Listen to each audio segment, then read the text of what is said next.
years down there, and yeah, I have the greatest respect for you. It was one of the best years of my teaching career. That year was split back. I've worked with you for, I don't know, many, many years, and you've been a very close friend. And yeah, now that we'll have more time, more flex time, I'll be looking forward to it. Come on down. There's 3 of us at the sink at late. We like a little drink of wine now and again.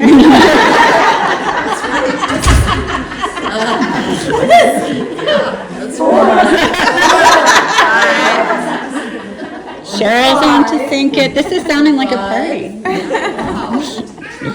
don't even have to come in. Do you want to have a balloon? No, they're not doing that. And Colleen is freaking well down now. Just saying, just start off right like that. So, there's Becky. Oh, God, I'm going to start crying. Oh man, what the heck? Okay, so Colleen and I go way back, as you can imagine. You wouldn't know to look at me, but I didn't know. And so, I'm just going to get this part off my chest. She's been there, the good times and the very bad times. Colleen has been there, my work, and I mean it. But anyway, I'm sorry. What the hell is wrong with me? And we started out, the first time I met her apparently, I told her, we were at church and she had her little kids and I had my little kids. Apparently I told her she looked like a teenager. And not being still really, not really understanding the Canadian culture that well, I didn't really know if that was an insult or a compliment. I remember that, but then it came to, Colleen was home with kids, I was home with kids. And then it came time for Colleen to come back to work, but she was a bit reluctant because she had a good husband who was providing plenty of money, so she was staying. And so at kindergarten position, actually she came to me again at church, crying. Thank God somebody else cried at me. And she said, they want me to teach kindergarten, I can't do it. Ironic. They wanted you to teach kindergarten, and you said you couldn't do it. Do you know why I said that? I couldn't do it. I already had another job, and I didn't think they'd let me, I thought I'd be in everybody's bad books if I asked to leave that job, which wasn't my dream job, to take my dream job, kindergarten. Yeah. And then Was it? Mike Bolton came to me and he said, have you ever thought of teaching kindergarten? I said, yeah, I'd love to, but I know I can't. I have to put the thought out of my head. And Mike goes, can you put it back in your head? So that was right around that That was time. my point. Yeah, that's right. Yeah. So Colleen finally came on our staff.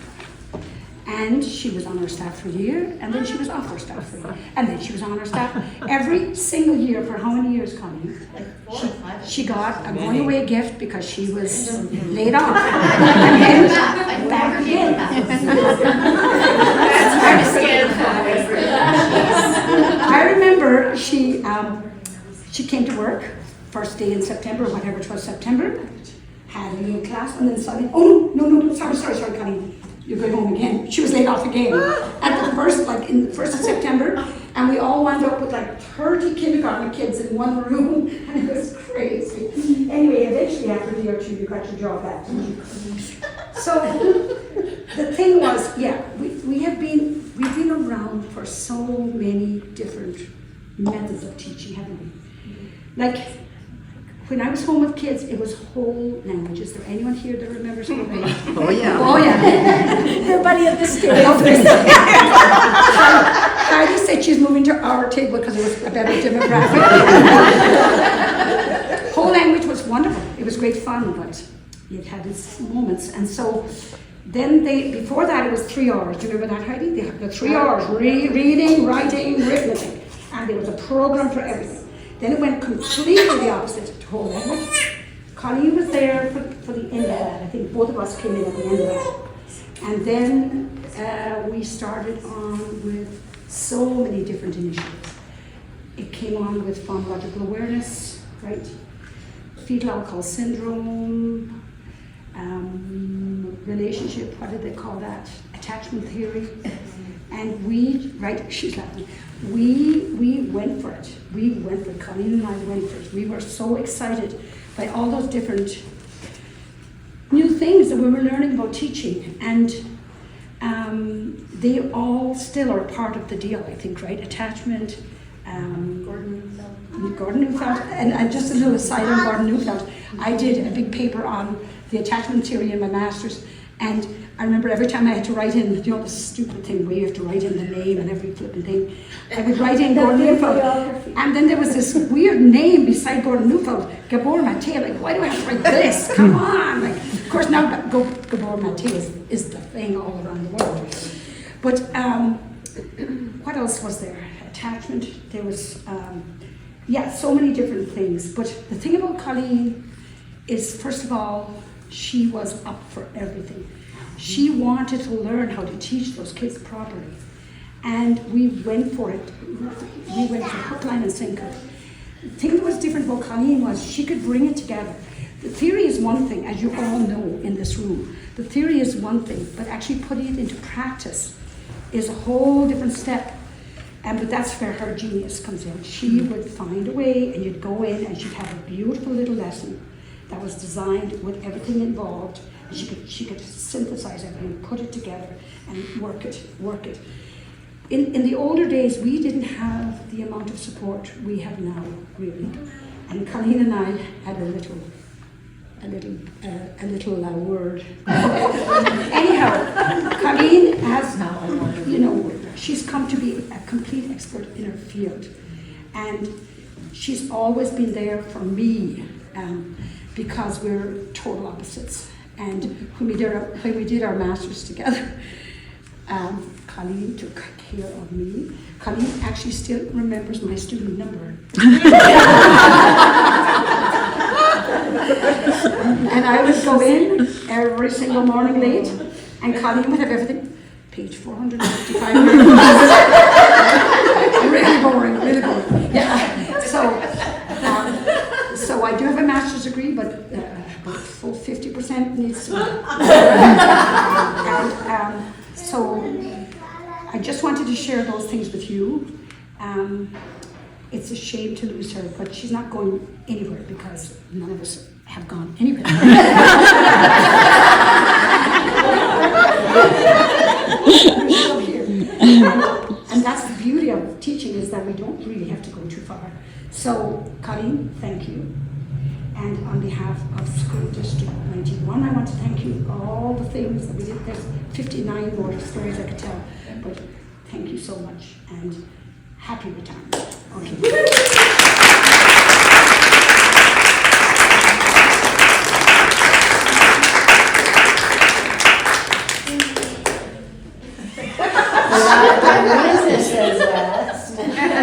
As I stand here today after 39 years as a teacher, 35 of which I taught full-time, I'm feeling a beautiful mix of emotions. I'm thrilled, I'm deeply nostalgic, and mostly I'm just incredibly grateful. 35 years in a classroom is a long time. To put it in perspective, when I first started teaching, we were still using overhead film projectors.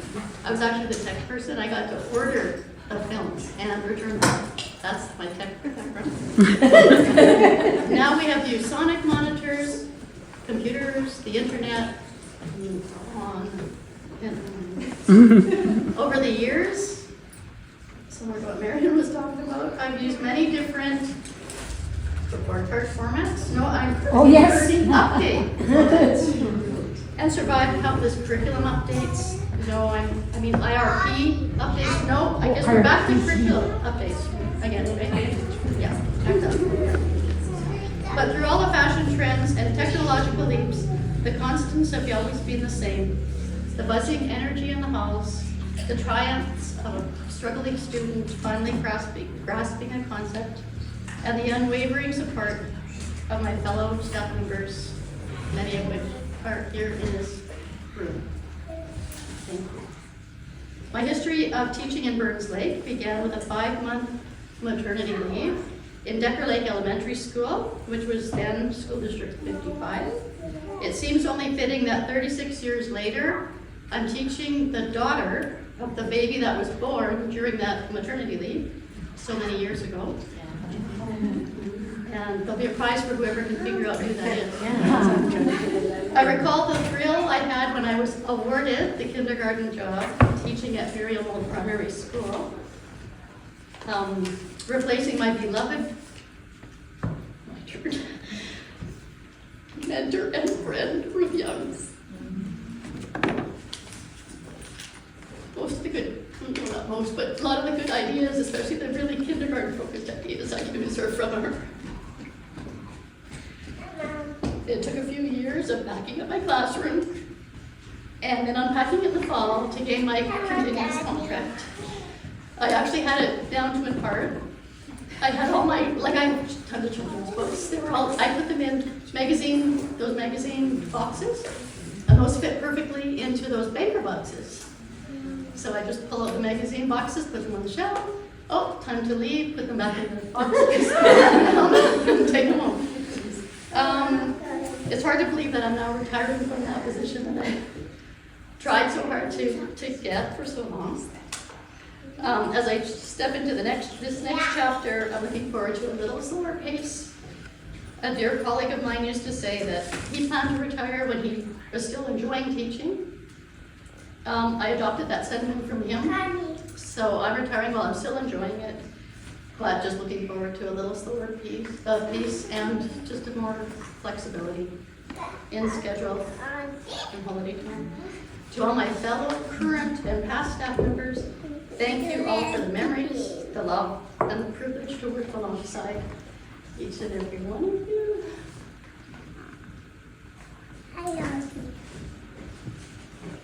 Thank you, and you'll always be in my heart, and also thank you, Mark, who's always been at my side through my whole career. I'm thrilled that we get to go on some new adventures together, now that we're both retired. Farewell. Not for long, but farewell. Best wishes to everyone.